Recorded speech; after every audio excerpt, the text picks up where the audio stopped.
नमस्कार मित्रों, आपका अपना YouTube चैनल धर्म रस में आपका स्वागत है। मित्रों, क्या आप जानते हैं कि सच में माता सीता जी दो नहीं, एक ही पुत्र को जन्म दिया था। दोस्तों, आइए जानते हैं इसकी पूरी सच्चाई। दोस्तों, वीडियो का लास्ट तक देखें और वीडियो को लाइक और चैनल को सब्सक्राइब जरूर कर ले। रामायण की कथा के कई सारे संस्करण उपलब्ध हैं, लेकिन इन सब में महर्षि वाल्मीकि द्वारा रची गई रामायण ही सबसे प्राचीन और विश्वसनीय मानी जाती है। राम सीता के जीवन पर कई तरह के महाकाव्य, ग्रंथ और उपग्रंथों की रचना की गई, लेकिन वाल्मीकि ऋषि द्वारा रचित वाल्मीकि रामायण को ही रामायण का सबसे पुराना और मूल संस्करण माना जाता है। रामायण के कई संस्करण हैं और सब में वाल्मीकि रामायण के कई तथ्य हैं, लेकिन कहानी का रूप देने के लिए इनके कुछ प्रसंगों को बदल दिया गया है। इन सभी ग्रंथों में राम सीता के मिलन से लेकर वनवास और रावण के अंत की कथा अवश्य होती है, लेकिन इसके बीच कई सारी ऐसी कहानियां जोड़ दी गई हैं, जिनका प्रमाण कहीं नहीं मिलता। कथा में वर्णन है कि वनवास से वापस अयोध्या आने के बाद श्री राम और सीता जी को पहली बार पता चलता है कि वे माता पिता बनने वाले हैं। सीता के गर्भवती होने की सूचना मिलने पर पूरे महल में खुशियों का माहौल फैल गया। राम के साथ साथ परिवार के सभी सदस्य अत्यंत प्रसन्न थे, लेकिन यह खुशियां बहुत देर तक नहीं टिकी।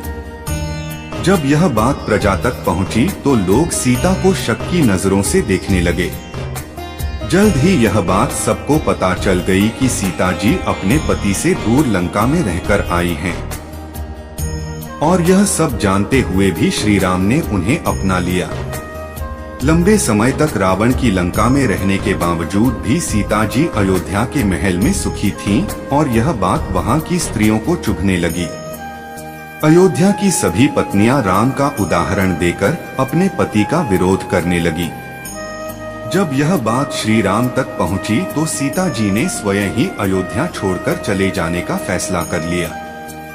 लक्ष्मण सीता को जंगल तक छोड़कर आए, जहां महर्षि वाल्मीकि उन्हें आकर ले गए। इस समय सीता जी गर्भवती थीं, लेकिन प्रजा का ध्यान रखते हुए सीता ने एक आम सन्यासिन बनने का निर्णय लिया। महर्षि वाल्मीकि ने सीता को अयोध्या की सभी बातें भुलाकर एक सामान्य जीवन व्यतीत करने की सलाह दी। कुछ महीने गुजरने के बाद आखिर वह समय भी आ गया जब सीता जी एक संतान को जन्म देने वाली थीं।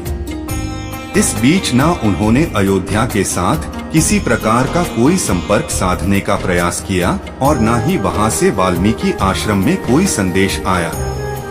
दोस्तों, कहा जाता है कि सीता जी के अयोध्या छोड़ देने के बाद राम अंदर से बहुत दुखी रहने लगे थे। उन्होंने अपना राज्य अच्छे से संभाला, लेकिन सीता की याद उनका पीछा नहीं छोड़ती थी। उन्होंने अपना पूरा जीवन प्रजा को समर्पित कर दिया। सीता की याद में श्री राम भूमि पर ही सोते थे। मित्रों, कुछ दिन बीतने के बाद वाल्मीकि आश्रम में नन्हे बच्चे की किलकारी गूंज उठी। सीता जी ने एक सुंदर बालक को जन्म दिया।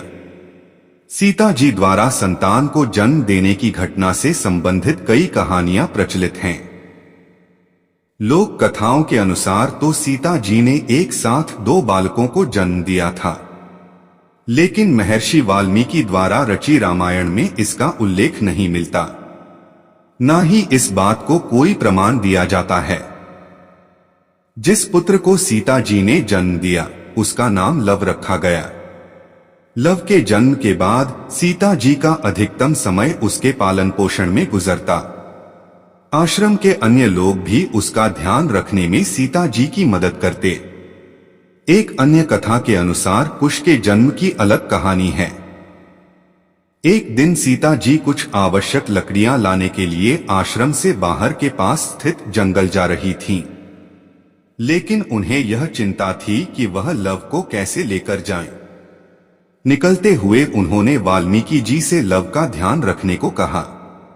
सिर हिलाते हुए जवाब में हाँ कहकर वाल्मीकि जी ने लव को उनके पास बैठाने के लिए कह दिया। लेकिन जैसे ही सीता जी कुछ आगे बढ़ीं, तो उन्होंने देखा कि महर्षि अपने कार्य में इतने व्यस्त हैं कि लव की ओर देख भी नहीं रहे। सीता जी ने लव को साथ ही लेकर जाने का निर्णय लिया, लेकिन जब उन्होंने लव को उठाया तो महर्षि ने यह दृश्य नहीं देखा। कुछ देर बाद जब महर्षि ने इधर उधर देखा तो उन्हें लव दिखाई नहीं दिया और उन्हें यह भय हुआ कि लव कहीं चला गया होगा या किसी जानवर का शिकार हो गया होगा। वाल्मीकि चिंतित हो उठे। महर्षि वाल्मीकि सोचने लगे कि अब वह सीता जी को क्या जवाब देंगे। सीता विलाप करने लगेगी।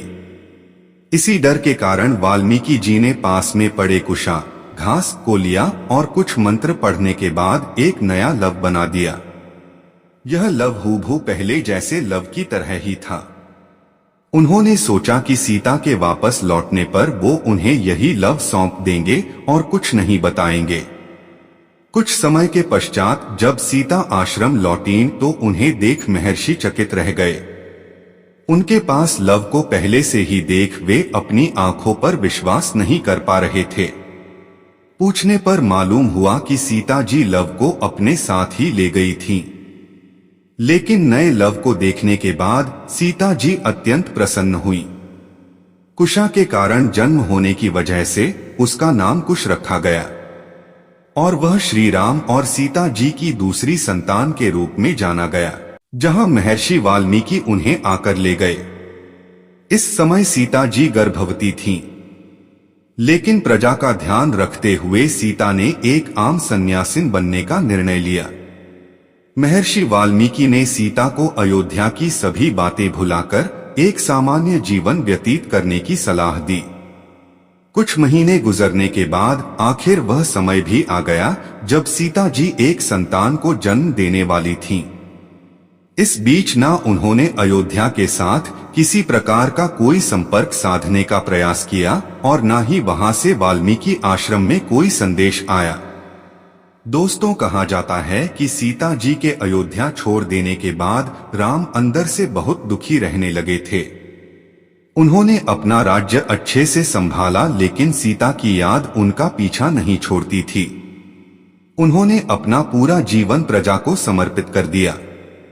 सीता की याद में श्री राम भूमि पर जहां महर्षि वाल्मीकि उन्हें आकर ले गए। इस समय सीता जी गर्भवती थीं, लेकिन प्रजा का ध्यान रखते हुए सीता ने एक आम सन्यासिन बनने का निर्णय लिया।